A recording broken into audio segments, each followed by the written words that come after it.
కాంగ్రెస్ పార్టీది మోసాల చరిత్ర అంటూ ఎమ్మెల్సీ కవిత విమర్శించారు. అబద్ధాలతో సీఎం రేవంత్ కాలం వెల్లదీస్తున్నారని మండిపడ్డారు.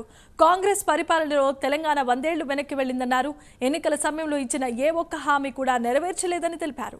గ్రామ సభలో ప్రజలు ప్రభుత్వంపై తిరుగుబాటు చేశారని ఎమ్మెల్సీ కవిత అన్నారు. రైతు భరోసా, రేషన్ కార్డులు ఎవరికి ఇచ్చారో చెప్పాల్సిందిగా డిమాండ్ చేశారు. తెలంగాణలో కరెంటు కష్టాలు మళ్లీ మొదలయ్యాయని ఎమ్మెల్సీ కవిత అన్నారు.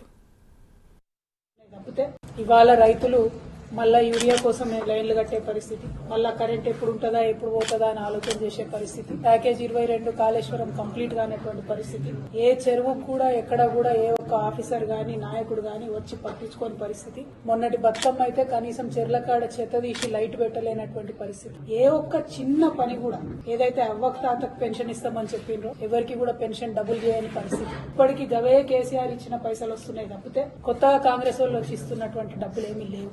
అదేవిధంగా ఆడపిల్లలు 18 ఏళ్లు దాటిన వాళ్ళందరూ కూడా ఇప్పటి వరకు బాజిరెడ్డి అన్న గారు చెప్పినట్టు మరి మాకు చెప్పిన 2500 ఏవి అని చెప్పి ప్రశ్నించేటటువంటి పరిస్థితి లేదు.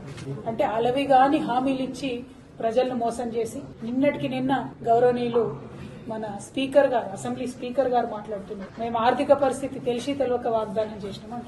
వాళ్ళ కూడా కాంగ్రెస్ పార్టీ అదే ఒరవడిని కొనసాగిస్తుంది తప్పితే ఇంకోటి కాదు. అంటే కాంగ్రెస్ చరిత్ర మొత్తం కూడా మోసాల చరిత్ర అని చెప్పి, దగా చరిత్ర అని చెప్పి మళ్ళొకసారి రుజువు చేస్తా ఉన్నారు. 4 రోజులు గ్రామ సభలను పెడితే ప్రజలు నిలదీసి అధికారులను వెలగొడితే మరి భయంకరమైనటువంటి మళ్ళా తెలంగాణ ఉద్యమకాలం నాటి పరిస్థితులు అన్ని పల్లెలలో కూడా మనం చూసినాం. ఇంతకు చేసింది ఏందయ్యా అంటే 4 రోజులు పెట్టిండ్రు, వాళ్ళ ఇష్టం వచ్చిన పేర్లు చదివిండ్రు, భూములు ఉన్న వాళ్ళకే మన ఇండ్లు ఇచ్చేటటువంటి పేర్లు చదివిండ్రు, రైతు బంధు అని చెప్తే ఎవరికి వస్తుందో ఎందుకు వస్తుందో అర్థం కానటువంటి పరిస్థితి, రేషన్ కార్డు అంటే ఎవరికి ఇస్తున్నారో అర్థం కానటువంటి పరిస్థితి. కాంగ్రెస్ పార్టీ వాళ్ళు కేవలం వాళ్ళ కార్యకర్తలకు మాత్రమే ఇందిరమ్మ ఇండ్లు అయినా, రైతు భరోసా అయినా, రేషన్ కార్డు అయినా, ఇంకోటైనా ఇచ్చేటటువంటి ఆలోచనలో ఉన్నారు. ఈ వాస్తవాన్ని తెలంగాణ ప్రజలు ఎంత తొందరగా గమనిస్తే అంత మంచిది. ఇవాళ రైతులు మళ్ళా యూరియా కోసం లైన్లు కట్టే పరిస్థితి, మళ్ళా కరెంట్